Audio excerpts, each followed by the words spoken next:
Ali Abdaal. He is a creator, he is an entrepreneur who came first at Cambridge, and he is a productivity expert. The way that I define productivity is just kind of using my time well and working on things that are meaningful to me and optimizing for happiness. I feel unproductive when I know there is something I want to do and I am not doing the thing because I'm scrolling Instagram. Procrastination is a problem with getting started. And so the key to overcoming procrastination is that little nudge at the start towards actually getting started. There are a few hacks. The one that I use all the time is the 2-minute rule. 2 minutes is all you need to change your life. The way I try and remind myself of this point of I am enough is thinking and really trying to internalize that the journey is more important than the destination. We do need a destination, but really, like, am I enjoying myself day to day? And am I kind of living the dream, as it were, day to day, and not so much worrying about the goal at the end of it?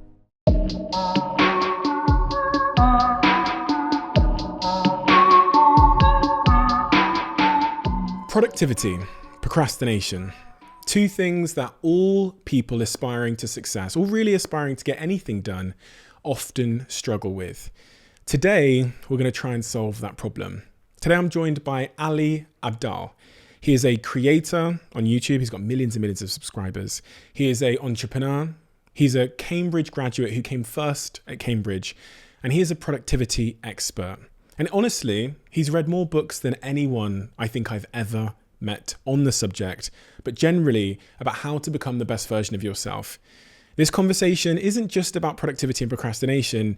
It ends up twisting and turning through a bunch of different topics like relationships and friendships and the meaning of life and happiness. But what else would you expect from this podcast? You're going to enjoy this conversation. Ali is an incredibly intelligent, intellectual, compassionate, self-aware individual, and he's able to talk in a way that simplifies complex ideas for people like me and you. So without further ado, my name's Stephen Bartlett, and this is the Diary of a CEO. I hope nobody's listening, but if you are, then please keep this to yourself.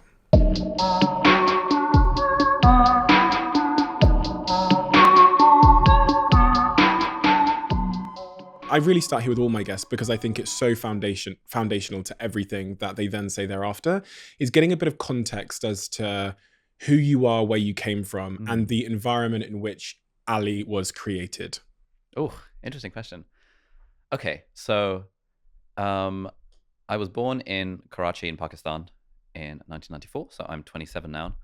And when I was 2 years old, my mum and dad divorced, and my mum moved us to Lesotho in Southern Africa. It's a country most people haven't heard of. It's surrounded by South Africa, like landlocked by South Africa. And we were there for about 5-6 years growing up. At that point, my mum really valued education. She was working as a doctor, and she knew the educational opportunities in Southern Africa, in Lesotho, were not great. And so we made a plan to move to the UK. So we came to the UK in 2003. She started working here as a doctor, and we moved around a little bit in different areas in the UK.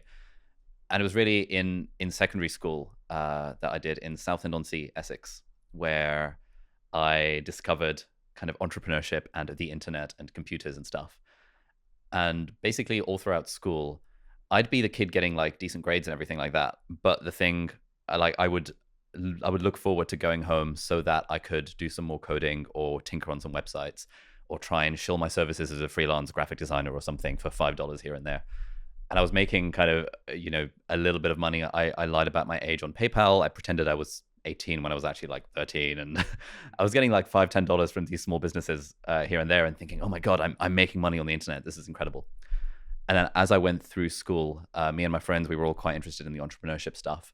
We were doing like well in school, and I was like, oh, it would be cool to go to Oxford or Cambridge. It would be cool to do medicine. But really my passion at the time was going home and tinkering with websites. And so that was kind of the environment that I grew up in.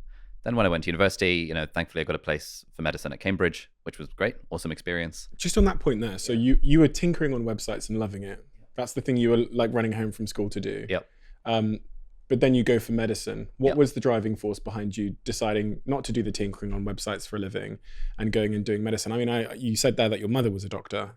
Yeah. So I think when you grow up in the sort of environment that I did, whereby parents are doctors, all of my mum's friends were doctors, everyone we knew had like doctor parents, there are so few viable careers where you think, what are my job options in life? Well, it's either doctor or lawyer or engineer. Like It's literally just those three. You don't even realize that other jobs even exist. Not in like a way where the parents are telling you this consciously, but more like just the narrative that you absorb from the people you're around is that I could be a doctor or an engineer or a lawyer. And so that was always in the back of my mind that, oh, it would be cool to be a doctor one day. And when I was around 16, Can I ask why? Yeah. I think because doctor seemed like a prestigious thing. And I think I remember even when I was like 6 and 7, when people used to ask me what I would want to be when I was older, I used to say either a neurosurgeon or a gastroenterologist, not even knowing what that meant, but it was just like a big word that would make me feel cool that, oh, yeah. And then the adults that I would speak to would be like, oh, hello, fancy. So that in and of itself, Yeah. Where does prestige exist? One would assume that it exists in the mind of others. Like, do you know what I mean? Like, Yes. So that's why if you had said to me, I really want to save people's lives, I would really had a high desire to like save lives and then I'd be like, okay, that's the voice inside. But when it's like status, then it was very much status and prestige. Yeah. And that's the thing that I think about to this day a lot about, like, now that I've taken a break from medicine, you know, often if I'm having conversations with my mom, she'll try and talk me back into doing medicine again. Really? And one of her kind of bargaining chips on that front is, oh, but think about the prestige. You know, medicine has a certain prestige around it that being a YouTuber doesn't. And that's always like, oh, you know, it's that side of me that's like, well, I want to carve my own path. I don't care about status and prestige.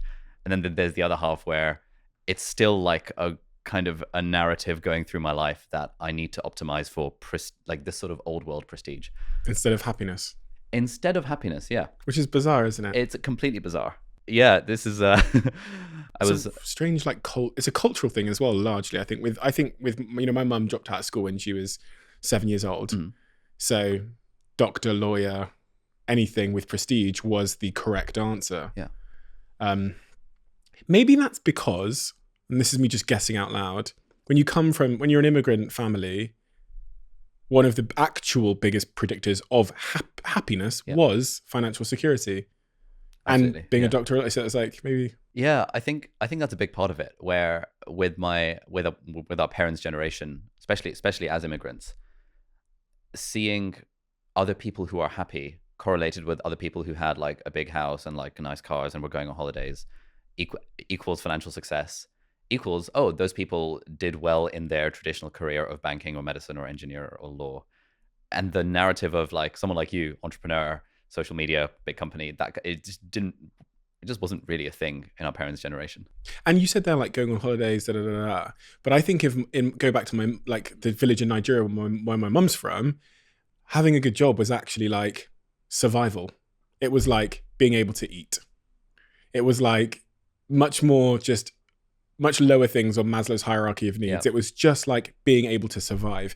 And then not having a job and an education was like pain from food, no healthcare, no education. Whereas as you say, like in the Western world, when you grow up here, yeah, it means Lamborghini and holiday and stuff. But so you take that decision anyway, driven by an external narrative to go and become a doctor. External, I think there was also partly an internal narrative, and I'm not sure how much of this is me just bullshitting myself, but when I was 16, I made a conscious decision. Do I want to do computer science and do the tinkering with websites thing, or do I want to do medicine? And I think what I reasoned at the time was two things. Number one, medicine is 6 years at university. Computer science is only 3. Everyone says university is great. Ergo, 6 years is better than 3 years. Therefore, medicine makes sense. But the other thing that I thought was that it would be more interesting for my life to be a doctor who knows how to code than to be a coder who knows how to code. And it was like really that decision where I realized, okay, why don't I do medicine, keep the coding website-y kind of stuff on the side so that I can eventually do some kind of tech startup thing related to medicine.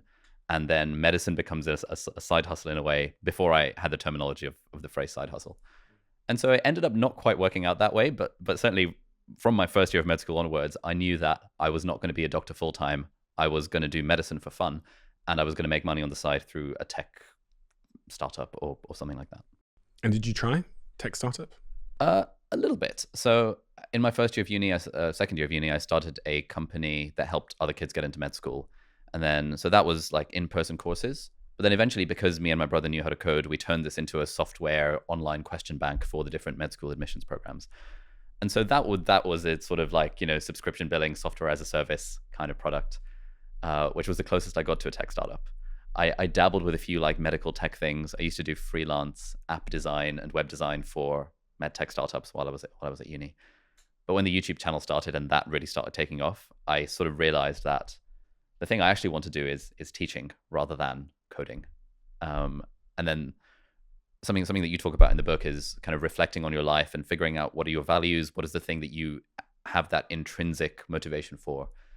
And for me, I always had that intrinsic motivation for business type stuff and also for teaching. I used to do tutoring when I was like from the age of 13 up until now. And those were the times where I felt most alive in a way, where I was teaching someone else. And the nice thing about being a YouTuber is that it's just teaching at scale. And so I think I found that thing that drives me intrinsically. So now tech startup is sort of a backup option. If YouTube channel fails, if I get struck off the medical register, I can probably start a tech startup or words to that effect. I always find it a little bit weird that someone would just like go on YouTube and make a video.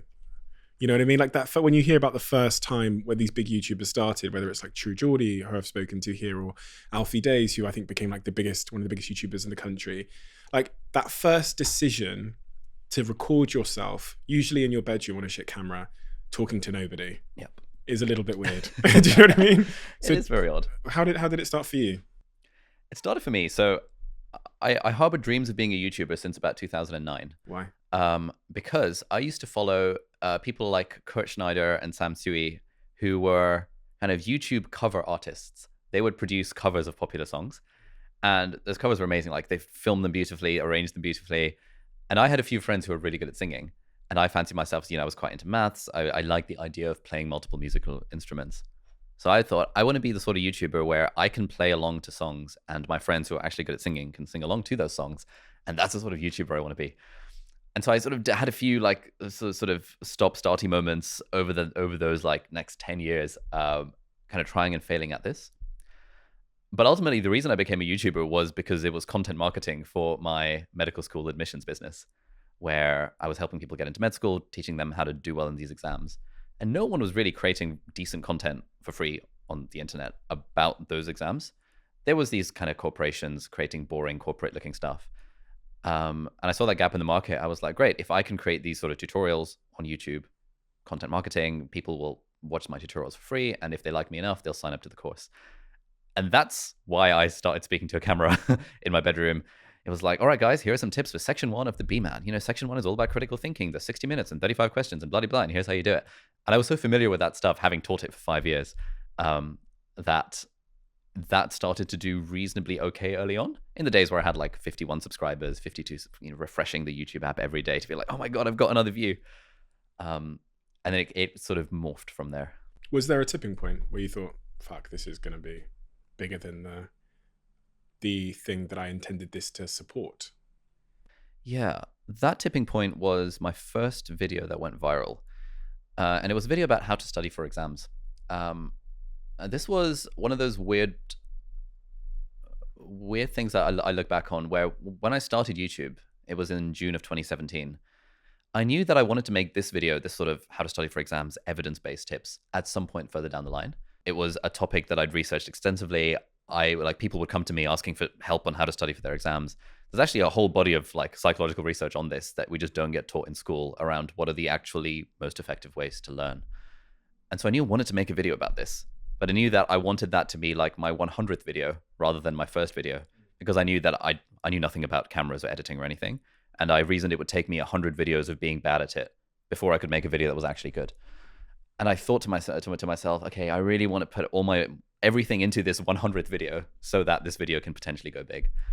And that's kind of what ended up happening. I think it was my 81st video or something rather than my 100th. But that video went viral. I had like 4,000 subscribers before, just sort of slowly building up. And then over the next few weeks, it just exploded up to like 20,000, 25,000. And I was getting all these comments from people who knew me in real life being like, oh, I've seen your video. I didn't realize you were a YouTuber. And that was the tipping point, which sort of started that exponential growth trajectory that kind of you talk about in the compounding chapter. Yeah. But then again, so there's two things there. The first, I'll just do them in the order in which I thought of them. Because you mentioned compounding there. What have you learned from your experience on YouTube about the importance of consistency? And also from what typically happens with viral videos is just it's so impossibly hard to predict the outcome, right? So a lot of people on YouTube will make videos called how to make a viral video. And in marketing, it's all like, here are the secret sauce, here are the secret principles. But in reality, you can guess a couple of principles, but the outcome is hard to predict. So what have you learned about consistency, but then also being able to predict the outcome? Yeah. When I was listening to your compounding chapter, I just found myself like nodding along like an absolute maniac to everything you were saying. I think it applies so much to YouTube. These days, I teach people how to be part-time YouTubers, and the thing I say is that if you make one video every week for 2 years, then I 100% guarantee it will change your life. I can't put any numbers on it. I can't tell you you'll have 100,000 subscribers or how much money you'll be making, but I can 100% guarantee it will change your life. At the very least, in terms of the skills and the experience and the contacts and the friends you're going to make through that process. But you have to put out one video a week, and you have to do it for at least 2 years. Can I just ask on that point there, what is it that would make someone do that? Because I mean, that's like fucking clean the floor every day for 2 years, and I promise you it'll work out for you. It like people don't seem to be able to do those kinds of things without some kind of intrinsic driver. So I'm curious, because you could say that to 1 million people. You could broadcast that through a tannoy, and 95% plus will still fail. So what is it that makes people, from your experience, but also from your own life, makes them do the work without guarantee of outcome? Yeah, I think, again, I feel like there's a bit of a cop-out because this is stuff that you talk about, like enjoying the process. And this is kind of the theme of the book that I'm writing around how, it's actually quite hard to show up week after week, not see any results, not see the views and the subscribers going up and stuff particularly quickly. But the thing that makes it bearable, the thing that makes it fun is actually just enjoying the process and shifting away from outcome-oriented goals like a certain number of views, a certain number of subscribers, and more towards goals that are 100% within our control. Like, I just want to make 2 videos a week. And if I'm happy with the video, then it goes out. And in fact, even if I'm not happy with the video, it goes out anyway. And everyone I know who has succeeded on YouTube has had that kind of attitude at some point. I just have to get that video out every Tuesday without fail. It's not an option. It's going to get done. And, like you say, and when we talk about compounding, that video on day 1 isn't going to do anything. The video on day 2 or day 3 or day 24 is not going to do anything. But you find when you're on day 300 and day 600 that, oh, actually, all of this stuff has been compounding very, very slowly. And then the results happen really, really, really slowly. And then all at once, as soon as you just get that one video that goes viral. I think that's the chapter where I talk about the 8th wonder of the world. Yeah, that's it, with Warren Buffett and my dog Pablo being the opposing investor. And I think I learned that lesson when I wrote the book. When I look back on my life and I thought about all the things that had compounded in my favor, whether it was like honestly, I'm going to keep it facts with you. My teeth, had some problems with my teeth, and I thought, do you know why? And I probably reference this in the book. Like I hadn't been brushing one of my teeth properly. And it never mattered today or tomorrow, the day after, but there I was in that dentist chair having my teeth fucking pulled out. And then my Instagram was the same. Health and fitness at the moment, the same. My business was the same. And it just goes to show that it's not those key critical big decisions we make to drop out. It's that it's the compounding small, almost irrelevant decisions. But people don't, because I heard you started working out. I did, yeah. And then you stopped. So I've had a personal trainer now for the last kind of 8 months or so. There you go, amazing. I've been going on and off with the workout thing since the age of 18, and never done it properly until I got a personal trainer. Where now I'm having to show up. I'm paying someone 30 quid an hour to basically just be with me while I'm doing stuff, and that has been the thing that's given me the most results. So I think whatever, like I find in my life. For things that I actually care about, where I'm like, okay, I actually care about becoming a happy, sexy millionaire or whatever. Let me try and figure out ways that will remove my own need for discipline and willpower from that equation, and instead get an accountability buddy or get a coach or pay a friend 100 quid if I don't do the thing. This was what my brother and I did when we were trying to motivate ourselves. I was doing songwriting, he was doing stand-up comedy. We're like, right, if we don't do this every Thursday for half an hour, we're going to pay each other 50 quid. Things like that to remove the choice, the motivation, the willpower, the discipline, all the more of that can be outsourced to someone else or removed completely, the more I find I actually get stuff done. And then I don't have to worry about it because I'm like, okay, this is taken care of. I just show up. I guess you're moving the motor, as opposed to like removing it, you're moving it to another pact. Like Neo IL refers to it as what you've described there as a financial pact, where now your motivation is to not lose 50 quid. It's like, because that's a greater motivating force than you have within yourself to work out. That's interesting. Is that sustainable? No, it's not. It's not. Okay. This is all the stuff that I'm researching for the book at the moment. And you talk about this as well, like in intrinsic and extrinsic motivation. And the way that I think of it when I think back on my life is that everything that I've done sustainably has been because of intrinsic motivation. I've genuinely enjoyed the thing. But you can genuinely enjoy a thing and still find it really hard to get started. And I think that's where the biggest procrastination comes in for all of us, where it's actually just showing up to the gym. That's the hard part. Like once you're there, it's kind of easy. It's writing those first 10 words, because once you've started writing the first 10, it's kind of easier to enjoy the process of writing the rest of them. And so the way I think about it is to get over that like hump of procrastination, that activation energy to get started. At that point, I will use every tool that in my arsenal to just get me to do the thing for 2 minutes. Because I think once you do the thing for 2 minutes, it becomes so much easier to actually enjoy the process and sustain it. And you're so right when it comes to procrastination, like that getting started point. I've again just learned this from podcast guests that I've had. Neo IL, again, I refer to him. He said to me one day on this podcast, he was like, people procrastinate usually because there's a great deal of psychological discomfort surrounding starting the task. And a lot of the time, especially with a gym or even an essay, that psychological discomfort is like, you don't have the answers. So I don't know how to use the machines at the gym, or I don't feel competent enough to even write this essay. So I'm just going to do the fucking dishes. Yeah. It's like, I'm going to hoover the whole house and anyone else's house that needs hoovering today. Exactly. You made a video about procrastination, didn't you? Yeah. Break that down for me. What's in the video? So the video is called How to Stop Procrastinating, right? Yeah. So the way I think about procrastination, basically, procrastination is a problem with getting started. Kind of this law of inertia, Newton's first law, that if something is at rest, it will continue to stay at rest. But if something's moving, it will continue to move without needing an external force. And so the key to overcoming procrastination is that little nudge at the start towards actually getting started. And all of the techniques around that, like in the whole like psychology research around this, is just around make it as easy as possible. So reduce all of the friction to doing it. If you want to learn the guitar, then have the guitar by your sofa rather than in the wardrobe where you're never going to see it. And if it's out of sight, it's out of mind, you're never going to do it. There's like the external environmental friction towards doing the thing.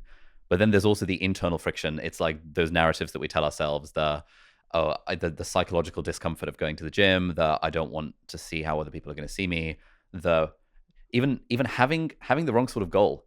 Like if my goal in writing the book is, I really want to hit the New York Times bestseller list, then it's really, really hard to bring myself to write anything, because now every single word I have to write has to be a New York Times bestselling word. Whereas if the goal is, to be honest, I just want to write a book I'm proud of, that's fun to write, that's actually within my control. And it becomes so much easier to get started at doing the thing. So to overcome procrastination, we need to eliminate external friction, i.e. the environmental stuff. We need to try our best to get rid of the internal friction, like the emotional side of it, the mindset, the perfectionism, the fear, the discomfort. And then if we still need help, there are a few hacks. The one that I use all the time is the 2-minute rule, which is where I will genuinely convince myself I'm only going to do it for 2 minutes. And if I want, I'm allowed to stop after the 2 minutes, because 2 minutes is better than nothing. But like 95% of the time, I decide to continue because 2 minutes is all you need to change your life. Yeah, I should tweet that. That's good. So yeah, that's really good. That 2-minute thing is fascinating to me, because one of the things that I see as another psychological barrier to starting is people view it as like, they view the challenge as Mount Everest, whereas they've got I'll say it in another way, they view the challenge as moving Mount Everest. And really, if they viewed it as just like moving one pebble at a time, it becomes such a simple task. Yeah. And I get this a lot when entrepreneurs ask me, they say, Steve, I want to start a business. Where do I start? And you can hear in the question that they see it as moving Mount Everest. Yeah. And I'm like, well, today, all you have to do is think of a name. Just think of like 50 names, make a short list of names. Yeah. And then we'll revisit it tomorrow. And then tomorrow, maybe think of, go and check if the website's available. And then we'll revisit it the day after. Yeah. And when it becomes that, and when it becomes sort of really small itemized, one small step at a time, and you're not having to get from stair 0 to 1,000 immediately, it becomes so, the psychological discomfort fades away. It feels achievable. And that your 2-minute rule is doing a similar thing where it's saying, well, today I've only got to do just if I can open the Word document and write the title and then we're done. And so that's fascinating. What about, you were going to say something else there? Yeah, I mean, just to your point there, have you come across the blog Wait But Why? No. Oh, it's incredible. You should definitely interview Tim Urban when you're in America. Oh, do you know what? I literally yesterday went on his Instagram and sent him a DM. Oh, great. Yeah, he's awesome. Any podcast he's ever been on, I've been like, oh, this is so sick. He has a great blog post series about overcoming procrastination. And the way he refers to that point you just made is that there are lots of tasks that are very like vague and icky. And you have to be able to un-ickify a task. And something like start a business is icky. Something like learn to code is icky because like, what the hell does that even mean? Like, where do you even start? Whereas brainstorm 10 ideas for a name and pick one of them is a very clearly defined next action step. And so I get this with students all the time where people are like, oh, I don't have the motivation to study for my chemistry exam. It's like, what's on your to-do list? Study for my chemistry exam. That's never going to happen. Read chapter 1 and answer questions 4 to 5 are a reasonable thing, a reasonably defined next action step. And so what I do is anytime I find myself procrastinating from something, I think, okay, am I procrastinating because I actually, the task is too icky? I don't know what I have to do. Because once I know what I have to do, I can then do it for 2 minutes and it gets done. Speaking about productivity, as you guys know, I'm the biggest Huel consumer in the world, and I have been for many, many, many years. And I always get asked what my favorite Huel products are, and I have them here in front of me. The first product that I fell in love with Huel, because it's nutritionally complete, it tastes amazing. I have no time in my life, but I also don't want my diet to be compromised when my life gets really, really busy, as it always has ended up being, is this berry flavor ready to drink Huel. That was where my journey with Huel began. The next product that I fell in love with at Huel was the banana flavor ready to drink. For me, it just tastes better than the berry, and I already think the berry tastes amazing. Funnily, from speaking to Huel, a lot of people's favorite flavor is the chocolate flavor. I've never taken a huge liking to the chocolate flavor, but to be honest, I don't really eat much chocolate in any facet of my life, or drink it at all. And now the product which I have every single day without fail, and probably because I'm in that phase where I'm working out every day without exception, and I want to make sure that my gains from working out, whether it's becoming more lean or becoming more strong, are captured, is the protein Huel, which has just come out. And as you can see, if anyone thinks I'm bullshitting about how much I like Huel, this tub is basically empty. So Huel, if you're listening, please can I have a top up? I will buy it, don't worry. But honestly, and I say this with full honesty, 100% honesty, I genuinely didn't like protein powders before. Maybe I'm lazy, not the type of guy that likes to mix things. And this is my favorite flavor protein ever. The salted caramel Huel, which I talk about all the time. They also have a ton of other flavors. They're all actually on top of my fridge there. But I'm starting with this one. I've basically finished it, and then I'll work my way through the others and give you a little bit of a review on those. It's such, as I always say in this podcast, it's such an honor to be able to talk about a product that you use many times a day. I had the Huel ready to drink this morning. I'll have this after my workout, which is after this podcast. And in terms of productivity and operating at your best, then that is what Huel is all about. People talk about how they'll put on their to-do list, clean house, and it'll sit on a to-do list.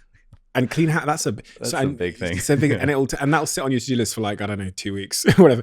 But if you time block and write in this is what I do on the weekends, because so Monday to Friday, my schedule is ran by the meetings and things I have to do. So I'm a slave to the calendar. Saturday and Sunday come around, I wake up, I'm like, okay. I'm like, what the fuck? How does this thing work? This life. Yeah. I'm like, it's empty. I've got loads of things I know I could be doing right now, but no one telling me what to do in a life of mine where I'm told what to do every 5 minutes. So I time block on the weekends, which means clean house would become at 11 till 12. I clean the kitchen. Because then it's like time sensitive and like task specific. Yeah. And that's been an absolute game changer for me. And I also think in the era of working from home, where, people are sat at home, they have tasks they have to complete. It's like it's almost like we prep for this, because like this is literally like the 3-part structure of my book, which I've been like just having in my head for the last few weeks. Perfect. Where like step 1 is how do we beat the procrastination? How do we get started with doing the thing? And part 2 of the book is how do we sustain? How do we actually keep on going doing the thing. And there's just so in terms of mindset, the thing that I found that actually moves the needle is focusing on trying to make it fun. And I really like that word fun. Like, I think there's something about the word fun that is so like childish, but also fully speaks to, like, fun basically means intrinsic motivation. Like, something is sufficiently enjoyable that you do it for its own sake, rather than for the fact that you've got a sponsor helping you, or you've got a deadline, or things like that. There's one story in particular that I often come back to, and that's like, sometime last year I was working at the hospital. It was pandemic season, etc., and I'd gotten to the end of like a 13-hour long shift, and I was just about to go home, and the nurse said to me, "Oh, Ali, can you put a cannula in this patient? Her like IV line is tissued, and she needs fluids overnight." And my heart kind of sank. I was like, "Oh no." Like, if the nurse wasn't able to put the cannula in, that means there's a patient with difficult veins. It means it's going to be hard to put this in. And I sort of had this mindset of like, all right, then fine. And sort of grudgingly took out the cannula and got all the equipment in a tray. And I, like, as I was doing this, there was a patient in the bay next door where they were just like talking to a family member or something and saying, "Oh, this hospital has been amazing. Everyone is so nice. And what a pleasure it is. Freaking love the NHS kind of vibes." And I realized that in that moment, I was not being like a good model internally for what I want the NHS to be and what I want a good doctor to be. And there's something that Seth Godin, who I've been following for a while, says, which is that it's the difference between have to and get to. And so I was considering as like, oh, I have to put in this cannula. And I remembered that blog post I read from Seth Godin where he said, instead of thinking of have to, think of it as get to. I realized, oh, I get to put in this cannula. I get to make a difference in this patient's lives and life, and give her fluids overnight so that she's not going to dehydrate because of her morning sickness. And just that mindset shift immediately made me feel so much better about it. And I was like, oh, I get to do this. Who cares if I've been working for 13 hours? This is fun. This is privilege. This is cool. And I put it in, and we had a nice chat, and I felt really great about it afterwards. And now, like that, and so that's one of the mindset things that I just always come back to. If I'm finding myself not enjoying something, and therefore my focus goes, I get distracted, I procrastinate. Instead of thinking I have to do this, I think I get to do this. It's like a gratitude shift. Yeah, it's like your chapter 3 or whatever it was talking about gratitude. And we so quickly fall out of gratitude when we become so used to when we become like used to the privilege of our life, used to the privilege of our jobs, of our relationships, of our kids, of our dog. We think, well, and the Stoic people talk about this. I think I'll probably talk about this in the book as well, because these are just like clearly the only ideas I have. I've put them all in there, about how they used to do that, like hedonistic adaptation exercises to literally take the things out of their life that they really value, just to remind themselves of what they had. And it kind of seems like, gratitude is a very important thing. Have you got like a defined gratitude practice that you do, like gratitude journaling or that kind of stuff? The gratitude journaling thing takes place in the notes of my phone, where sometimes I feel the need to remind myself of what I'm really, really grateful for. I think I do have a bias towards feeling grateful all the time. I really just get overwhelmed sometimes with like, I'll have like a little flash. You probably get this when you think, what the fuck is this? Yeah. Like, you know what I mean? Like, what the especially now that I'm on Dragon's Den, and that was a real vision of mine from when I was like 12 years old. I'm like, oh my, this is, and I said this in my show the other day. I said on stage in the Diary of a CEO Live, I said that, I said to the audience, I said, like, I think everybody in this room is living a life that you once dreamed of living, but you're not even happy about it because present you has told you that future you will be even happier when you get to somewhere else. But like, this is it. This was the fucking dream. And look at you living it. Look at you as your, doctors and lawyers, and you've got the job at that brand you always wanted to work for. This is it. And I have to do that to myself sometimes because, because if not, you'll never get there. If your happiness is always, as I say in the book, if it always lives somewhere in the future behind some goal, or it's the attainment of some task or whatever, it always will be there. And that was certainly the case for me. And from what I read about you, where you were talking about like outcomes and not being too attached to the outcomes, sounds like it might have been similar. Yeah, very much so. I have to remind myself on a daily basis as well, to kind of be grateful for all of the things. sometimes like if I'm in the habit of doing like a morning journal, I'll like write down a list of 3 things, and it's often simple things like, you know, this cup of coffee in my hand, or Angus, or like my housemate, and just like, you know, this nice chat that we had. And I think like for me, if I don't remind myself, I always just think in kind of hustle mode of like, all right, cool, on to the next thing, on to the next thing, on to the next thing. But like it was pretty cool yesterday. Like we went on a tour of Gymshark HQ up north, and I was just thinking that I can't believe this is my job. Like I get to do this for work. This is absolutely sick.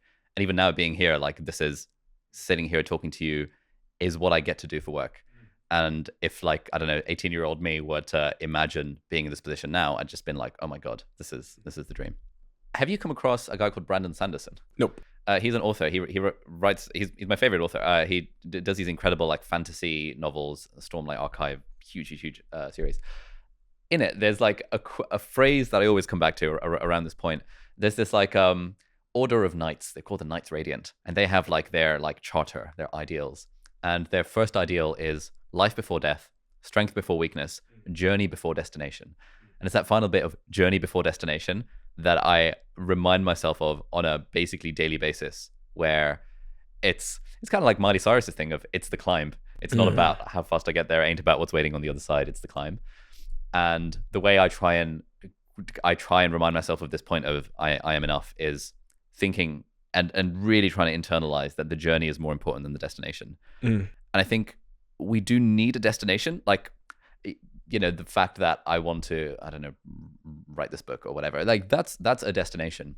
But now that I've got that destination of like, cool, this is the direction I want to go. At that point in a dream world, I would just forget about that. And now that I'm on the journey, I would enjoy the journey on its own merit. Because, you know, as you know, if you set a goal, you hit the goal, it's like, well, happiness lasted, the joy from that lasts about 5 seconds, and then it feels like nothing. Even like sometimes it doesn't feel like anything at all, even for those 5 seconds. And so what I've been realizing a lot recently is that, yes, we're, I don't know, expanding the team and moving to an office in London and like hiring people and blah, blah, blah, blah. But really, like, am I enjoying myself day to day? And am I kind of living the dream, as it were, day to day, and not so much worrying about the goal at the end of it? One thing that you talk about as well is, I think it was in either chapter 19 or 20. It was around this thing of kind of ambition versus insecurity. Is this thing that you think you want to do, is it coming from within or is it coming from outside of you? And you talk about values, like living in alignment with your values. Do you have any, like, how do you figure out what your values are? It's a really interesting thing. I think one of the best indicators of what your values are from how you feel. That's maybe the most fundamental human stimuli we have, which is how something makes us feel. Slight tangent. And I was talking to someone about this yesterday. In the world we live in, and as the social media connected from birth generation, we don't understand what our actual true intrinsic values are very easily, because even if, and this is kind of a controversial topic, but who cares? Even charity, we all think we're charitable human beings. We're not.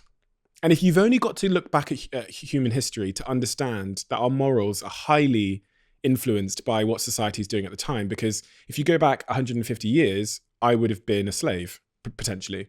Right? My family certainly would have in Africa. Like, they would have had a high chance of being slaves. And at the time, my slave master was not a bad person. He was a good person, you know, morally sound person, you know, and now obviously that's viewed as being an awful thing. And it's the same within like the LGBTQ community, that, you know, at one time, that was just, everyone knew that, believed that being in a same-sex relationship was a terrible thing, an evil thing in some religious writings.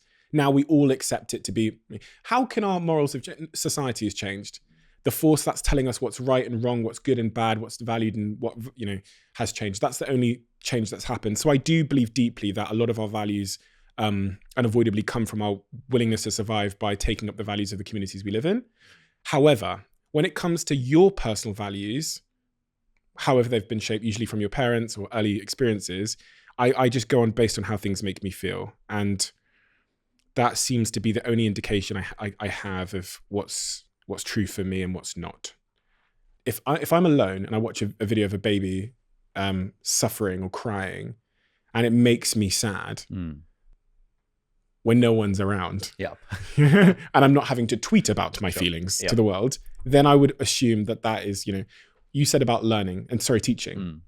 You've got enjoyment from that. You've always got, I would assume that's one of your sort of professional values or something you value professionally. Yeah. I've been on a whole quest across the internet over the last few months to try and answer this question of how do you figure out what your values are. There's this program with a life coach that I even did, which is just finishing up, where one of the exercises was to go back to your childhood and think about kind of on a scale of kind of -10 to +10, minus being really bad and plus being really good, what were the most salient experiences of your childhood? And I was like, okay, this sounds like BS, but all right, let me engage with this process. And then I made this list of all these things, these salient memories from childhood, that time when my brother new gamed my Pokemon Blue and I lost my 146 Pokemon, and how that felt, and that time when whatever. And the facilitator was like, okay, let's try and tease out what this might tell you about some of your values. And I was kind of surprised that a lot of the stuff that came out of that, if I think about, is this a core value that I live by / I want to live by? The answer was yes.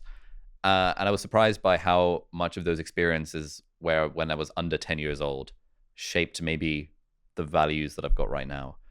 And so when I think about my values, it's things I think primarily for me right now, it's freedom and autonomy, which is why I think I've got this whole drive to be financially independent, to work medicine part-time rather than full-time, to be in control of my own schedule.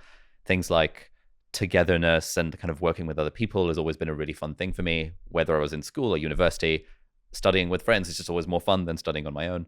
And that wasn't true for everyone, but it was certainly true for me. Teaching on that list, kind of helping other people in a way, but I've got friends, for example, who run charities, and they genuinely feel in their hearts if there is suffering in the world. Yeah. And I don't genuinely feel in my heart when there's suffering in the world. But I know intellectually that I should care about this thing, and so I will act in a way that makes me care about the thing, and donate 10% of my money to charity every year and all this stuff. But I won't actually feel it. But when I think about how I feel, it's teaching other people rather than saving lives is the impact that I care about having. And when I realized this, I was like, oh, okay, this explains why I actually don't really care that much about medicine. I prefer teaching medical students than actually practicing as a doctor. And realizing that teaching is more of a value for me than saving lives, for example. I was like, okay, cool. This makes sense. I can now get on board with that and not feel bad about it. The other point is that I've never cared about, I've really never cared about finding out what my values are. And this probably goes back to how I answered that question, because the stimuli that I have to decide all of these things is how does it make me feel? And I think if you have a good quitting framework, then you will quickly move in the direction of your values much faster than others will. Quitting framework. Yeah, if you have a good quitting framework, you're very good at quitting, then so if you're good at conducting experiments and then quitting, it's like rapid A/B testing, right? And you can, I think the answer really to finding out who you are and what your values are and getting your place to a life that you really love is try something. I always say to young people, increase the amount of experiments you're doing and quit faster. So you go and get a job, you're like, okay, I hate this boss was a dick because we didn't have any freedom here or autonomy. I hate that part. I love the fashion part, but I just hate this environment because of this, and this. Quit. Go and find a job where you have the bit you liked and some new sort of factors. And then you go, okay, well, I love that bit. I actually loved being a manager here. I'm going to keep the fashion piece. I love the autonomy of being able to work from home or whatever. Quit, move on. Next job, And I think that's what I've done in my life is I never knew what my values were, but I went in the direction of, I started out in call centers, knew I loved building things and being an entrepreneur in sales, moved in that direction, quit the call center jobs, did about 15 of them, start my own business. Parts of business I really don't like. Yeah. Don't want to do those parts. Don't do them. I still don't do them. Yep. And I'm like, this is the part within this bit, within business that I love doing, within this industry. And I never was intentional about that. There was no plan. It was this rapid, increase the experiments you're doing and quit as fast as you possibly can. And then you end up, I think, in a life that but quitting is easier said than done. I have to say, it would be remiss if I didn't say, all of this is underpinned by huge confidence in self. And the fact when I do quit, I don't need a plan, and that I'll be fine. A lot of people don't have that part, so they hold themselves in a miserable situation because it's a certain one. Yeah. No, I like when I read that bit of the book, the quitting framework, I was sort of retrospectively applying decisions I've made to quit to that thing of like suck and hard. And I was like, oh, okay, this actually makes a lot of sense. There was one decision that my mum still haunts me about, which was about a year ago. I decided that, you know what, I want to take my medical career seriously, and I want to move to America to do medicine. I had a few friends who were there. It seemed like an adventure, and it seemed cool. But to move to America from the UK to do medicine, you have to take this like ridiculously hard exam called the USMLE, and it's basically like relearning all of medical school, but at like, you know, a ridiculous level of detail, more so than we have in the UK. And so I started off preparing for this, and I realized that this is actually really hard. And the thing that I reasoned in my mind was, I could do this. But the reward is really not worth it. Like, you get to the end of it. I'd spoken to some doctors working in America. They were like, yeah, you make $400K a year and you're working a lot and you're going through this 4 years of grueling residency program. And in my mind, it was like, okay, it's hard and the outcome is not worth it. Yes. Therefore, I'm just going to quit. That's the worst place to be in life. Yep. Doing hard, struggling for nothing. Yeah. But then when I have conversations with my mom, it's like, oh, well, you quit because you're a quitter. Like, the fact that you found it hard, you only quit because it was hard. And it's like, no, I didn't only quit because it was hard. I also crucially quit because it was like the reward was not going to be worth it. But I didn't quite have the terminology to express that until I read it in your book recently. Yeah. Well, I didn't either. And it was, again, that's why I have to specify that that's not the framework I've made my decisions through for my whole life. In hindsight, I'm a very logical sort of first principle thinker. And that's why I'm able to arrive at peace when I make these massive life decisions, because it's like, oh, logically, there was no alternative. There was no alternative. I'm not going to do something that's hard and not worth it. What kind of insanity is that? I am someone that will do something that's hard and worth it. I'm not someone that's going to quit every time something sucks. Yeah. I am someone that's going to try and change it if it's worth it and if I think it's possible to change. I mean, my girlfriend have an argument and I go, this sucks, and fucking walk out the door. That's not who I am. I will try and fight for something if it's worth it and if I believe it's changeable. And so logically, I think that framework is robust. I think it's solid. You talk a lot about time management, managing one's time. You made a lot of videos about the topic.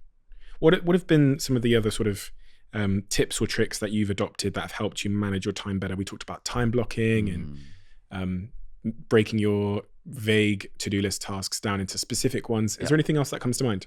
Yeah, there's one. I've read a bunch of books around productivity and stuff. There's one called Make Time by these chaps called Jake and John. And there's a tip in there which I genuinely use every day. It's called the daily highlight, where it's just similar to Gary Keller's thing of the one thing. Like, what is the one thing you want to do today? And then it's like, I define that in the morning. Okay, what's the one thing I want to do today? Record this podcast with you. What's the one thing I want to do tomorrow? Finish sample chapter for the book proposal. And then I'll stick a slot in the calendar for it. And then the thing will get done. And on days where I actually do the daily highlight thing, I have about a 50% success rate with actually thinking about it in the morning. Mm-hmm. I always just get more done. And I feel at the end of the day, oh, I've made progress because I've done that one thing that was most important. And on the days where I don't, I find that like, oh, I've got these 18 things to do on my to-do list. Oh, can't be, got this message coming from this person who wants to intro to that person. Whereas when I know what that one thing is, I'm like, oh, okay, cool. All I have to do is just get that one thing done today. And I sometimes think that if I did this more often, if for 365 days, I actually just did the one thing that's most important each day, I'd be making so much progress. I'd be having so much fun. And then I think to myself, why don't I actually just do this every day? But that's one of my main ones. That's life as well.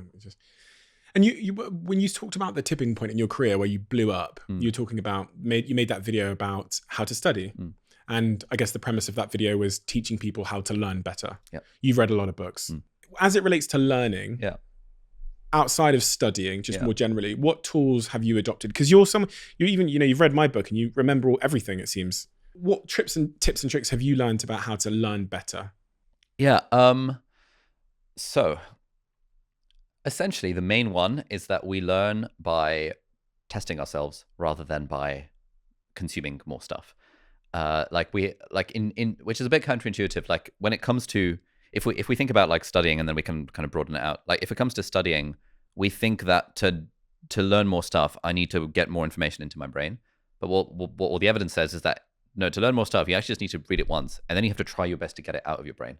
And that feels hard, and it feels tough, and it feels like, oh, I'm an idiot, I don't know enough. But that like desirable difficulty is what allegedly creates the neuronal connections in our brain to make us actually learn something. And so it's similar to working out, like progressive overload. When it's heavy and when it feels hard is when your muscles are actually growing because you've got the stimulus for growth. Equally, when it comes to learning anything, when it feels hard is when there is a stimulus for the neurons to grow, or words to that effect. And so when it comes to studying, if anyone is sort of listening to this, has exams coming up, and they are worried about their grades, the answer is that they're just not testing themselves enough. The more you test yourself, the better grades you'll get. And this therefore applies also to every other thing that we're trying to learn. So, if I was learning how to play You've Got a Friend in Me on the guitar the other day. And if I'm just playing through the first 2 verses of it that I know already, I'm not learning anything. But as soon as I try doing the thing that feels hard, at that point, it's like the harder it feels, the more I'm learning. And then we sleep, and then the connections get solidified. So it's that's kind of the main concept. Basically, test yourself more, whatever that thing is. And the second big one in the research is spaced repetition. That anything we learn, whether it's a fact for an exam or a song on the guitar, our memory for it will exponentially decay over time. And the way to make it go into a long-term memory, whatever the skill is to interrupt the forgetting curve at spaced intervals. So maybe you would practice the song on day 1, you'd practice it again on day 2, then on day 5, then on day 25, and then on day 105. And as the intervals lengthen, that is the sort of thing that gets this how to play the song or this fact about medicine or whatever into our long-term memory. And most things around learning can basically be summed up by those 2 things: active recall, i.e. test yourself, and spaced repetition, i.e. space it out over time. Interesting. People are really fascinated by productivity, aren't they? They are, yeah. I think I heard you say about, like, when you put the word productivity in your content, it seems to perform better. Yeah, I often think about this. Like, so to me, productivity, I think to a lot of people, productivity just means efficiency and creating economic output. The way that I define productivity is just kind of using my time well and working on things that are meaningful to me and optimizing for happiness. And so to me, this conversation is productive. Hanging out with friends is productive. I was playing PlayStation last night for a couple of hours. That to me was productive because I was like intentionally doing it because I wanted to take a break from writing. It's when I feel unproductive when I know there is something I want to do and I am not doing the thing because I'm scrolling Instagram. That to me is unproductive. You're not being intentional with your time. Exactly, yeah. But I think on the internet these days, people use productive as economic output, and the whole like, oh, I want to be more productive. It's I think partly it's a virtue signaling thing to some degree as well. Yeah. Partly it's a virtue signaling thing. I think partly it's also like a self-flagellating thing in a way, whereby I often see comments on my videos where it's like, oh, productive day in my life, which I'm kind of doing tongue in cheek just because it's funny, where people are like, oh my God, I watch these videos just to make myself feel bad. And I'm like, oh wow, okay. This is mostly a joke. Like, I hope you realize this, but also it's like that's kind of sad that comment has got so many upvotes. Where I feel like such a waste man when I watch one of Ali Abdaal's videos, and I think there is that like perverse sense of people getting pleasure out of the story they're telling themselves that they are non-productive or that they are a chronic procrastinator, and to see someone who is on the surface seemingly so productive makes you kind of feel bad about yourself. I wonder if it's similar to, like, if I look at my Instagram Explore page, about a year ago, it used to be bikini models. These days, it's the dudes with 6-pack abs. And I look at that, and there is a part of me that gets pleasure out of, like, flagellating myself and then, like, why don't I look like that yet? And I wonder to what extent that's, like, a thing in the world of productivity. That is fascinating. Because, I mean, that would be driven by the antithesis of that. That's got to be driven by a culture where productivity and I'm getting so much done, so I'm going to be successful and rich and a millionaire. And I'm in stealth mode building this massive business and I've been up all night. Look at me, it's 4 a.m. and I'm still working. Yep. That's driving one end of the spectrum, which is making productivity and being productive an aspiration for this generation. Yep. And on the other end, that's why, again, the desire to be productive is so high and your videos do so well on that topic. And then you have the counter movement, as you always do, where it's like, I'm such a procrastinator. And then all the memes, which bang just as hard because there's been this desire created in culture to be, super productive, or even as it relates to like weight and fitness, like everyone wants to look so good. And then the memes of people sat there with a pot noodle in their belly, like resting, like with their like running shoes on will also bang just as hard. Yeah. But yeah, it's just a very relevant thing in our culture, which is quite strange, that this incessant desire to be productive. I think there is a rise in counterculture, which is about being okay with not being productive. Yeah, no, exactly. I'm having to pepper that into my videos a lot more these days. Because I kind of thought it was so obvious that it doesn't need to be stated that obviously, don't seek economic output and productivity at the expense of other things that are more important, like health and relationships. But clearly that's not a thing that is obvious. And so I'm now having to caveat a lot of my productivity advice with like, look guys, let's just define productivity as, meaning and fulfillment and stuff rather than pure economic output. And it's okay to be intentional and say, I don't want to do anything today. If that was your intention, I want to just do fuck all. Like, and I think that's the nuance that's required in all of that. Psst. Speaking of productivity, one more company I wanted to tell you about, Fiverr.com.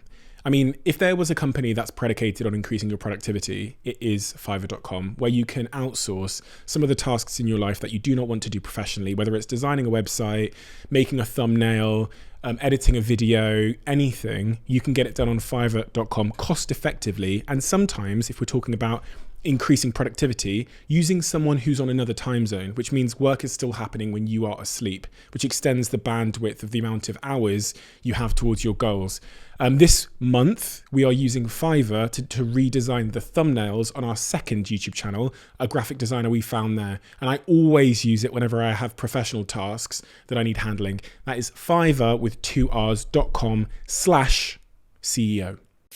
You talked about relationships at the start of this podcast. You said I think you alluded to the fact that you hadn't had much luck there when we were talking about knowing you're enough. Yeah. What's going on? Yeah, this is a real problem. So there's a few like narratives that I've bought into subconsciously. One of those narratives is that I am like a weedy nerd kid, the kid that I was when I was 12 years old and getting slightly bullied in school and getting grades and stuff, but like not really have anything not being valuable as a human being beyond the fact that I was generating A stars in exams. That's like one side of it. There's another side, but I'd love to hear your take on what's the other side? The other side is, if we're keeping it real, it's like, I think it's around masculinity and what it means to be a man.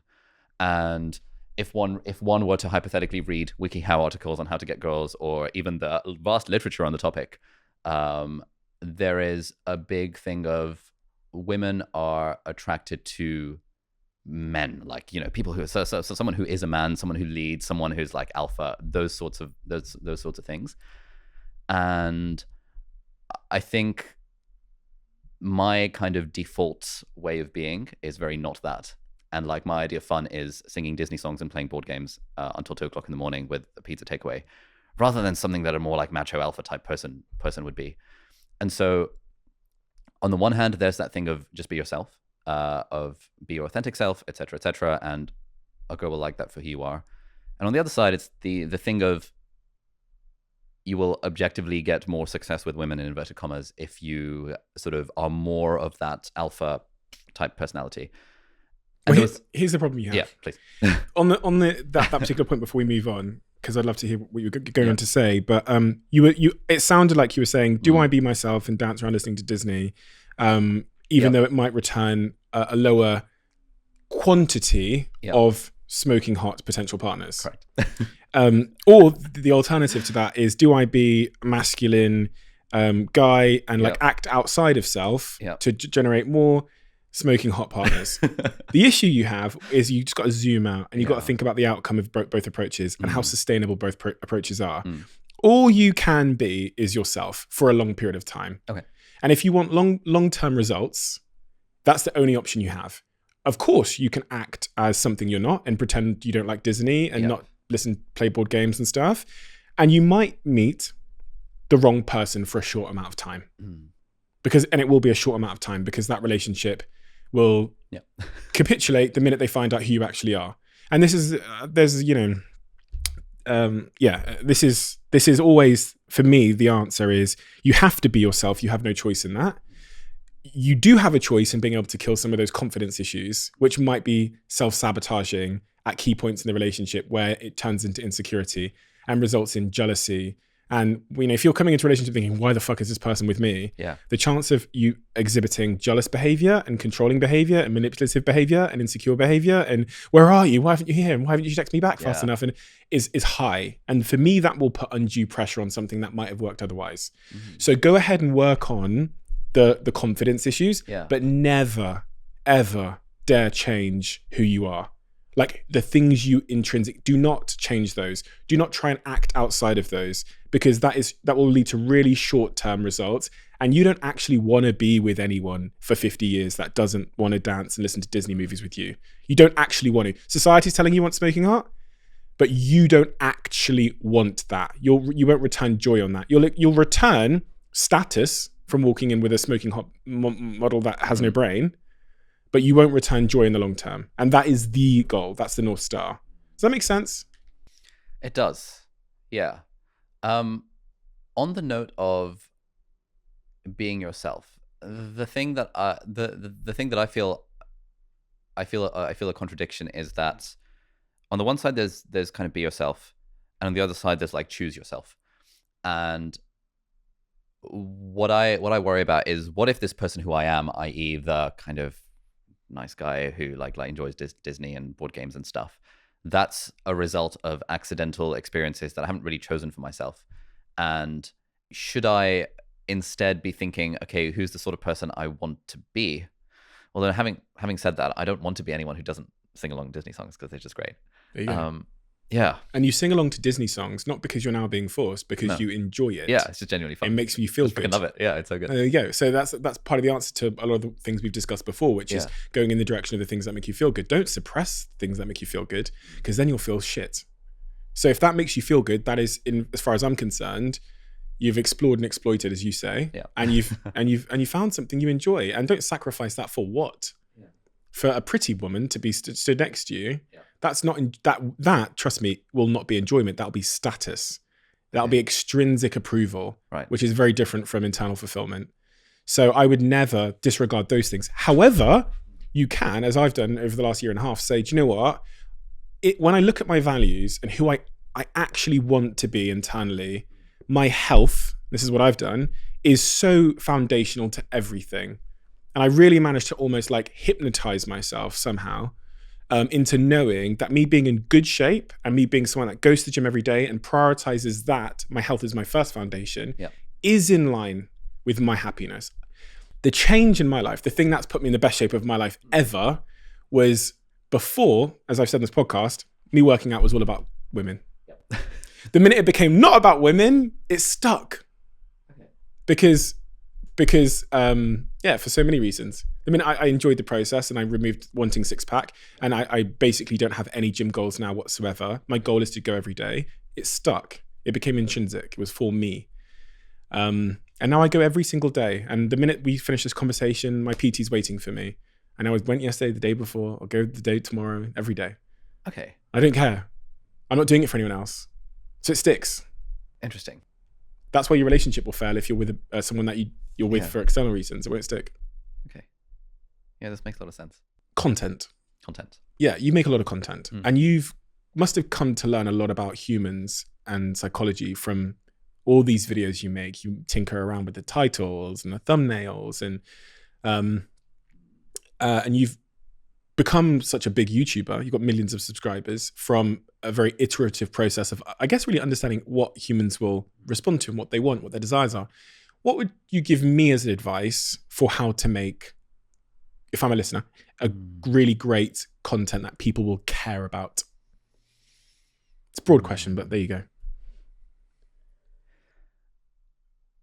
I think it's about hooking them in with the promise of something simple and quick. And then, and if you stop at that point, that is, I think, where kind of sort of course scammers and marketing gurus and stuff were maybe 20 years ago. It's hooking them in with a simple and quick promise, but then delivering on the nuance of it that I think people are caring about more than ever now. And so like one thing that we've iterated with over time is, often the success of a video will depend on how clickbait the title is. And there's no getting around that. We've never found that a title that's less clickbait does better. I did a video called How Writing Online Changed My Life. It absolutely bombed. Just change the title. How Writing Online Made Me a Millionaire. Suddenly absolutely exploded. People love that, like, oh, this is a quick solution. This is a quick path to this this goal that I want, hence your title of Happy Sexy Millionaire. But we've also found that on videos where I think, oh, let's dumb the message down, let's just kind of do a quick 5-point listicle without any examples, because people just want the dopamine hit of advice that sounds reasonable, but they can't action. Those videos haven't done as well. Like, people click on them, but then they don't stay watching. And the videos we found that do the best is you make a promise at the start and then you deliver on the nuance throughout the whole thing. And actually people, at least in my audience, and I suspect in yours and anyone listening, actually do want depth and nuance, not just a sort of surface level 2-minute long thing that you would have seen on YouTube circa 2005. I think you did a pretty great job of that. As yeah, I'm learning. I'm continue to learn. YouTube's a bit of a new medium for me, so it was good. It's good to get that that perspective. You also you're very in sort of self-aware and honest. You wrote something about why you're failing, which is I think you wrote a piece which was detailing why you think you're failing in life. I think I have this issue where I often feel like what I'm currently doing is not, quote, good enough because, we're leaving money on the table, or because our team is inexperienced, or because I suck at being a manager, or I suck at being a leader. And although I'm learning to improve in all those things, I sometimes feel that, but it's not fast enough. And I think that's where the comparison stuff comes in, because when my peer group was kind of just my friends in medical school and I was doing the YouTube stuff, and then I was kind of the only one in the pack doing the thing. And so it was like, oh, anything goes. Like, I'm not comparing myself to anyone. Now that I am sort of a bigger name on YouTube, the sorts of people I compare myself to now are kind of other YouTubers with millions of subscribers. The population for comparison changes. And I find that the more I compare, the less good I feel about the stuff that I've done. And so to get around that, I try to just A, not compare at all, and B, also think journey before destination, all of the mindset stuff. But it's easier said than done. And I still feel internally like right now, we're not using money in the company like efficiently enough. We're not hiring fast enough. We're not doing this fast enough. We're not doing that fast enough. Do you think you'll ever get to a point where that stops? Because I tell you what. Yeah, what's it been like for you? Well, I mean, no, I was just going to say, let's just, one way to look at it is Ali 5 years ago when you first started, if you had shown him a picture of you now, what would he have said? That's pretty cool. I mean, like when you made those first couple of videos, you're going to have 2 million subscribers on YouTube. You're going to have hundreds of thousands of followers on Instagram. I would have had a stroke. You would have had a fucking stroke. Like, there's no way. There's no fucking way that's me. Yeah. And here you are. This is what I was alluding to earlier. It's like a past version of yourself told you you'd be happy when you got here, but you're not, because like you're not fully satisfied, because there's a future version of yourself that's saying you'll be happy when you get here, and it just never fucking stops. It never stops, does it? Like it seems like, at least on the outside, that you've done a good job of kind of, I mean, obviously you're like particularly successful, but like being okay with that level of success and not trying to get to the next level for whatever that looks like. I think so more than a lot of people I speak to. I think there's still elements in me that like I can do more and I can take on bigger challenges in my life. Yep. But I'm definitely now detached from thinking it will have any impact on the things that matter. Okay. Won't make me happier, won't make me more fulfilled, won't make me anything at all. Yeah. I'll be doing it probably for either the wrong reasons. Yep. Like just more money, therefore I can get private jets instead of business class, or because this is not the wrong reason, but just for the challenge of it. Yep. Or thirdly, because I want to solve a problem in the world. Okay. As opposed to believing that it'll kill my imposter syndrome, or it'll make me feel more, enough. I definitely know that I'm enough. Okay. I definitely know that much. And I know that nothing's going to change that, positive or negative. Yeah. That's good. It's a good place to be. Well, I better, because I said it in the book, didn't I? So how do you think about money? It's a question that you often ask your guests that I really want to ask you, because obviously you are rich, but there are more levels of rich beyond what you currently are. Yes. So there always will be. And as you meet people, as I've met people who are kind of levels of rich above me, where then I start thinking, oh, maybe it would be nice to be able to afford to fly first class everywhere. That would be pretty cool. Yeah. And I think, I wonder if that would increase my quality of life. And I know there's diminishing returns for money and stuff. But, sure. First class versus, I wonder. Oh, no. Yeah. How do you think about that? I mean, so I want to have enough money in my life that I don't have to do anything that costs time that I don't need to spend. Okay. On things that I don't get joy from doing. So I basically want to have, an airport is a great example. This is why I think I want a private jet. Yep. Because when I go to the airport, you could spend 3 hours just checking in and getting onto the plane. And that's 3 hours that I'd much rather doing something I enjoy doing with my life. As I talk about in chapter 19 of Happy Sexy Millionaire, time is all we have. I refer to these 500,000 chips we have, and we get to, that's because that's how many free hours the average human being gets in their life. I would like to have more of those chips deployable against things that I really enjoy doing and creating memories with people I love, not standing in an airport queue for 3 hours. So if money is going to solve that problem for me, then money does matter. It's not going to make me exponentially happier. The queue isn't making me miserable. No, it's not going to move the needle. But but I'd like to make more memories in my life with my niece and my dog, and with my partner. So that is my view on money at this stage. Okay. Convenience, less time wasted. Yeah. That's literally it. It offers me nothing else. Okay. Yeah. Well, what do you think of money? I think convenience is a big thing for me. I also have that thing of money is useful insofar as it helps me buy back my time, which I can then use to deploy against things that I care about. But then, as I kind of get exposed to more rich people and see the lives that they're living, and this idea of thinking about moving to London, where I've been living in my flat that me and my brother have a mortgage for in Cambridge for the last 3 years with a lodger, and therefore it's returning 16% a year because I'm not paying rent, blah, blah, blah. I'm moving to London, where it's I actually can't afford to buy a place in London. I could afford to rent a place in London, but it's I could rent for 1,000 a month or 2,000 or 3 or 4. There's places that are 8,000 a month are pretty good. I wonder what it would be. Can I afford to spend 8,000 a month on a place that's slightly nicer, that's a little bit more central? What am I optimizing for? Well, if I get a place in King's Cross, it's easier for friends to come visit. Therefore, I can make more memories. Therefore, increase happiness that way. And the money thing just sort of, I feel like those numbers keep on going up because, then you could be well, having a yacht would be pretty cool because then I can invite friends on board and then we can do jet skiing and stuff. Having a private jet would be really cool because then I can fly wherever I want and save my 3 hours of time and take my friends out on a trip. Having enough money that I'd be able to fly friends over to visit me would be sick for my personal happiness.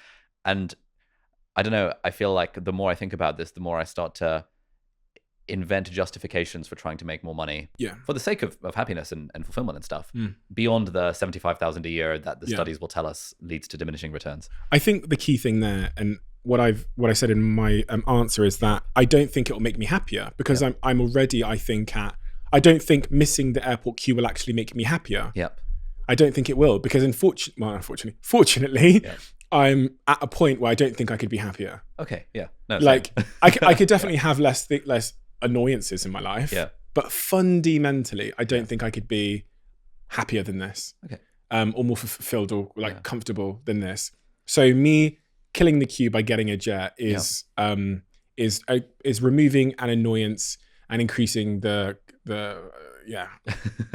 intentional I am with my time. Those extra 2 chips that you'll it means it's not going to move the needle. Yeah. Okay. It's not going to move the needle.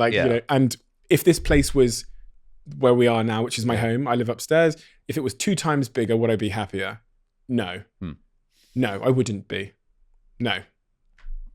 Okay. But I'll probably get a place 2 times bigger. Yeah.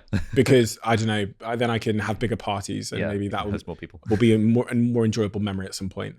But this is the key thing, is I had to at some point in my life realize, like, not buy into the bullshit justification, or I'd live my life running in that direction constantly. And I say all the things about, it's not gonna make me happier. Yep. And if I still want it, then I think then it's okay for me to buy. It's I kind of have similar things. So often I will like buy something. I bought one of those £6,000 Pro Display XDRs with the £1,000 stand that Apple sell the other day, just because no one knows what that is. It's like a ridiculously expensive monitor that Apple sell for like professionals, and I really didn't need it, but I was like, it would be kind of cool to have on my desk, and I knew there was zero way it was going to make me any happier. I was like, oh, it's just kind of cool. And my housemate was like, oh, your monitor's arrived. How do you feel? I was like, just even contemplating how I feel as a result of the fact this monitor arrived was just kind of a bit baffling to me, because obviously it doesn't make any difference to my day-to-day happiness. It was just something kind of cool that I could buy as a business expense, and I thought, kind of, why not? And I think when I was younger, I used to look forward to purchases more, like, ordered a PlayStation game when we were tracking the delivery, waiting for it to arrive. And I was just like, it's just kind of things. And the way I often describe it to people is, it maybe sounds a bit arrogant, but it's like, I feel like my happiness is a 10 out of 10 right now, and I really can't imagine that changing. But it's still kind of cool to spend money on the things that I want to spend money on. Yeah. If it's like tech or camera gear or something, stuff like that. Something I care about. Yeah, I completely agree now. And I actually don't think I'm a very flashy person. Right now, I don't own a car at this exact moment. I don't have like designer watches or anything. And typically, if I make a purchase, it's based in utility, but it's really nice. Yeah. And that's kind of what you were describing with your monitor. Yeah. So like, I travel a lot. So a suitcase, or I'll get a really nice one. Yeah. But I don't need a Rolex, because let's be fucking honest, no one uses it to tell the time anymore. Yeah. So that would be purely about signaling and status. Yeah. I don't really buy designer clothes at all. I don't really think I have any designer clothes. I don't really think, I mean, I have a nice pair of boots or something. Yeah. But typically it's like, I mean, this is like a Top Man t-shirt I'm wearing from ASOS. These are Top Man jeans. Fits pretty well. Yeah, these like utility and fit and seem to matter more than insecurity-driven purchases. There's one mental model that I often think of, which is that if you were the only person in the world, would you still buy the thing? Yeah. And I think when it comes to like new Apple products, yes, I would, because like I can do my work better on a nicer MacBook or on a nicer screen. But yeah, certainly I probably wouldn't get an Apple Watch if I was the only person on Earth, because I think the utility of that is more signally and more about like, this is the sort of identity I want to portray to other people, than it is about the fact that having an Apple Watch, for me, given that I'm not into running, is actually useful.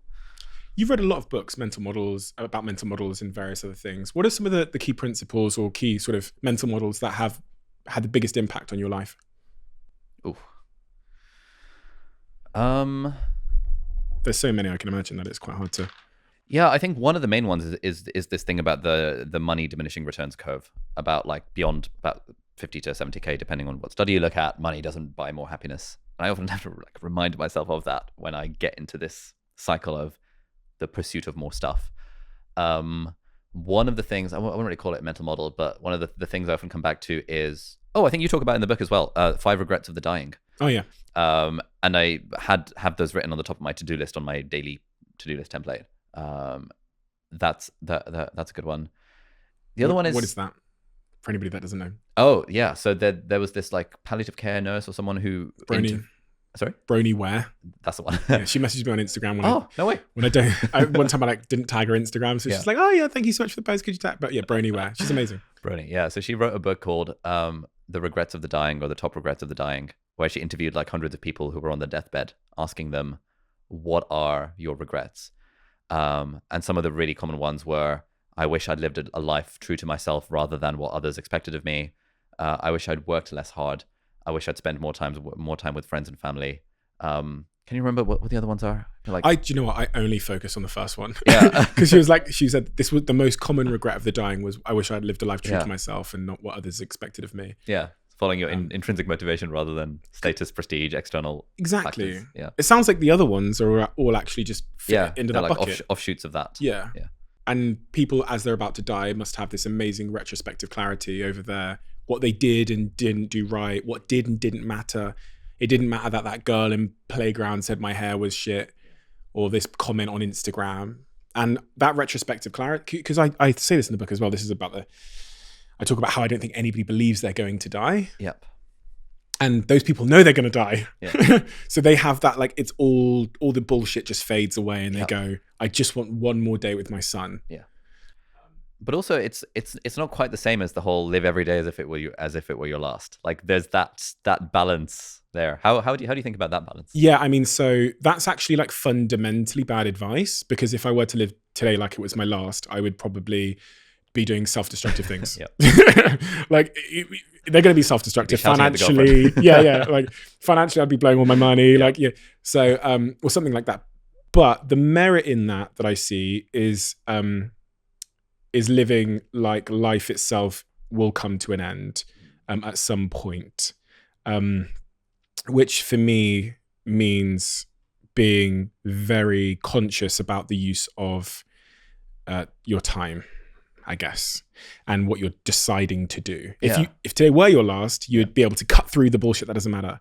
And so let's say if this life were your last, live every life like it was your last would be a better thing. Then you'd, season of life. Yeah. You'd really focus on what matters. You know, you've talked about such a diverse range of topics on your YouTube channel, and really about like helping people, as you know, as the teacher you are, become better at what they're trying to achieve. You talked about productivity, mindset, finance, and all of these things. What are the things that you see in young people today that you think they most need to solve and understand about, let's say, about mindset in order to get to that point where they are living a fulfilled life?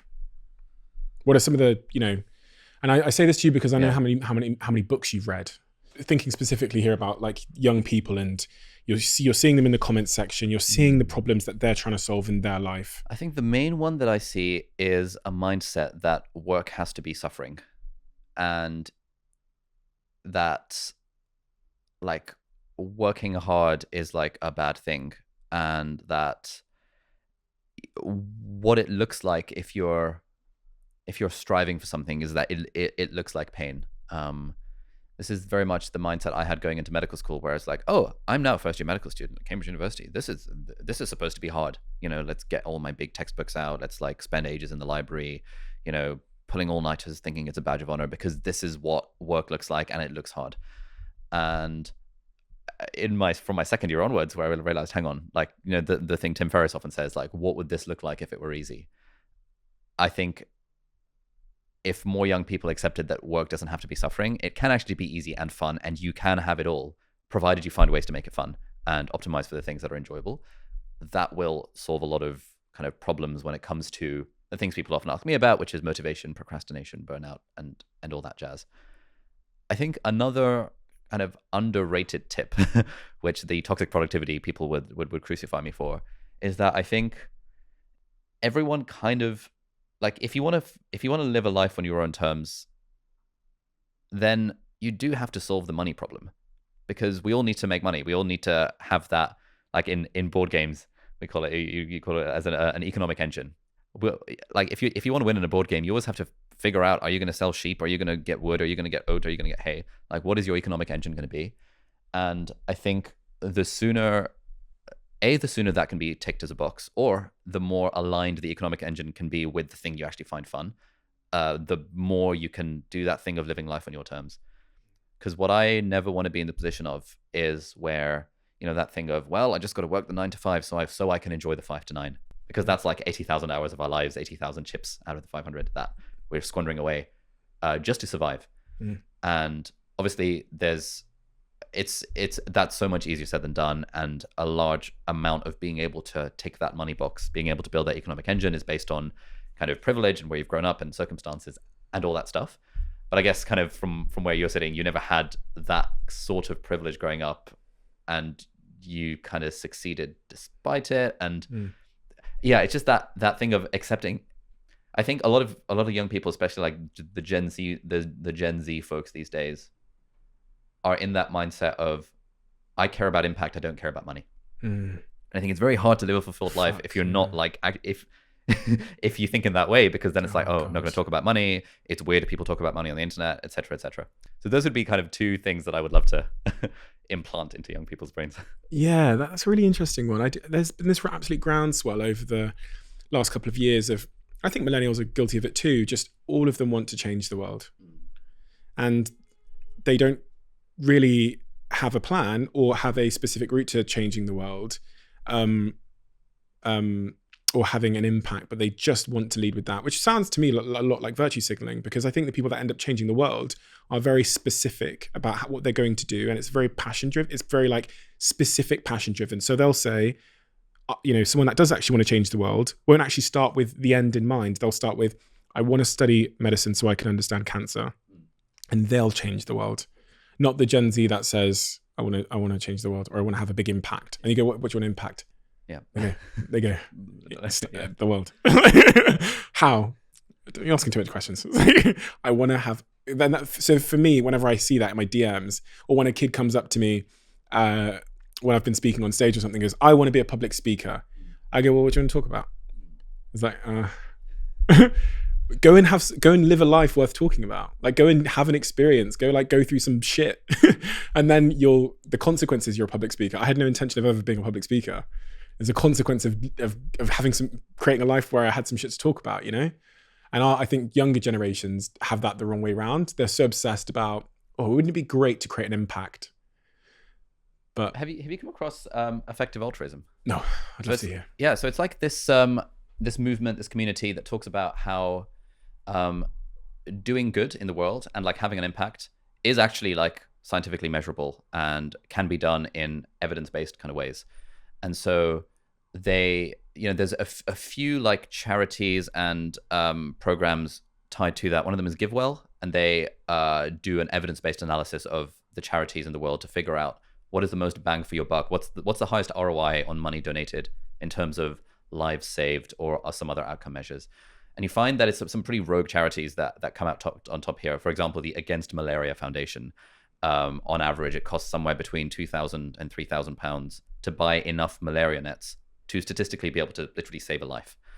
And that's like a lot cheaper than most people would think. And if someone were to say to you now, Steve, you can donate $3,000 and you literally save a life, you'd be like, oh, great, have $3,000.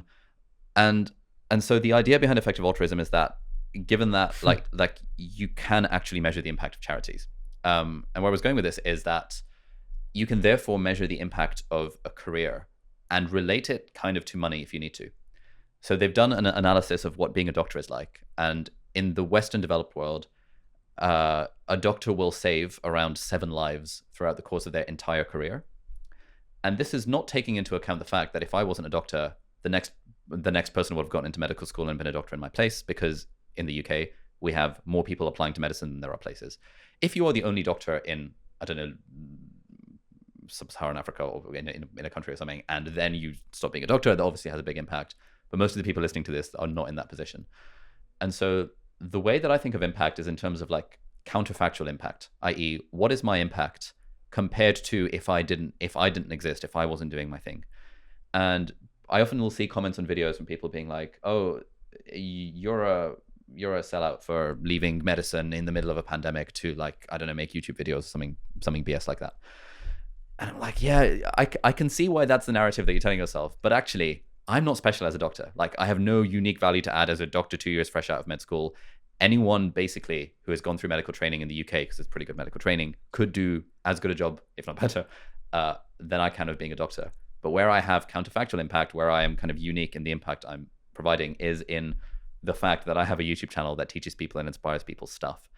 And if for kind of the DMs and stuff or anything to go by, you know, people be like, oh my God, I got into medical school because of your videos. I was from this background where no one ever applied to medicine. No one thought about going to Oxbridge, and I got there, you know, in part thanks to your videos. Thank you so much. And I feel like the impact I can have on the world by creating content on the internet and speaking to a camera in my bedroom is arguably greater than the impact I would have kind of just being a doctor. Not that there's anything wrong with just being a doctor, of course. Did you hear that, Mum? Are you listening? At least that's what I try and tell myself. Yeah, you should say that to her. We'll snippet that. Yeah, snippet that. We'll send it to as a video. I'll send it to her. Email it to us. Mum, have you seen this? I just stumbled across this. No, but I completely get that, and I think, and it's funny because me being selfish in my life has been the thing that's allowed me to help way more people. Developing my own thinking, my own skills, my own ability to do this stuff has been the able to create a platform in which I can help more. And I spoke to a monk, or I think it was a monk, about this when I got to ask this world famous monk. He was doing this massive talk in New York. My one question was, am I selfish for having spent the last 5 years of my life growing wealth and developing myself and my skills? Should I have run off to Africa and started trying to, save one life at a time? And his response to me was that you can't pour out that for others that which you don't have yourself. So he likened it to a bottle and said you have to fill the bottle and to be able to pour out into other people's glasses. So by filling your bottle, as long as you are you're doing good with your full bottle, then that's an incredibly noble thing to be doing. Yeah. And there's something that Naval Ravikant says as well, which is that if you want to have an impact, then you want to get rich and you want to get famous as well, because people who are rich and famous just have more impact than people who are not, because you can just deploy more capital and social capital towards the things that you care about to make more of an impact. So optimizing for wealth and fame when you're young and while building skills, while having fun, I think, there are worse things. Chamath talks about that as well. Chamath Palihapitiya? Yeah. Is that his name? Palihapitiya? He on stage says that wealth allows you to impose your opinion and viewpoint on the world. So he says, who would you rather having all the money? Some like rich Russian oligarch who has 75 yachts, or me who has a desire to, like Elon, like make us multiplanetary and solve the carbon problem. And so with resources, you can impose your worldview of good or bad, I guess, on the world. And that is impact. Maybe we're just trying to make excuses for wanting to be really fucking rich to justify being a happy, sexy millionaire is good for the world. Yeah, exactly. No, but to be fair, even this podcast, this podcast was very expensive. It's very expensive to run. Yeah. The equipment's very expensive. And this has been enabled. The people we're reaching now that are listening to this, it has been purely enabled by the 5 years of selfishness in me building a business for myself. I do this, like, as I said, I don't even know if we make a profit. I've not really looked, to be honest, from this podcast necessarily. But I do it because of the huge enjoyment it gives me and the impact that we see in the comment section and the messages we get. And that is such a selfish thing for me. It makes me feel really good. Have you come across a book called The Elephant in the Brain? No. Oh, this is like it's like really well written. It's like all of the studies around what drives human behavior. And the main thesis of the book is that we're all ultimately selfish. A lot of the stuff we do is for signaling, but there is like a PR secretary in our heads that convinces even us that our motives for doing something are not selfish and they're in fact altruistic. Yeah. And there's a quote apparently from JP Morgan, which is that a man always has two reasons for doing something: a good reason and the real reason. And so whenever people ask me, why do you do YouTube? It's always that, right? Do I want to say it's because I enjoy helping people and like making content that inspires? Or the real reason, which is because social status, prestige, money, etc. I like being recognized in the streets. It's kind of cool. I mean, I think it's a bit of both, but and that's fine because that's the truth. Yeah. and it's the truth for everyone. There'll be someone sat at home thinking, no, when I give £5 to a homeless person, I'm purely doing it because I want to give the money. I'm sure you want to, but the reason why is because it might make you feel good, right? Or because it might make you look good. And if you think I'm wrong, all you've got to do is go back in history. Whereas once upon a time, your family members with very similar genetics to you might have been whipping black people. Yeah. and you wouldn't have thought that was a morally bad thing to do. No. Society is heavily controlling what we think is good, right, noble, virtuous. And as soon as we can admit that, I think we can actually create a better world. Yeah. That is vacant of this like virtue signaling.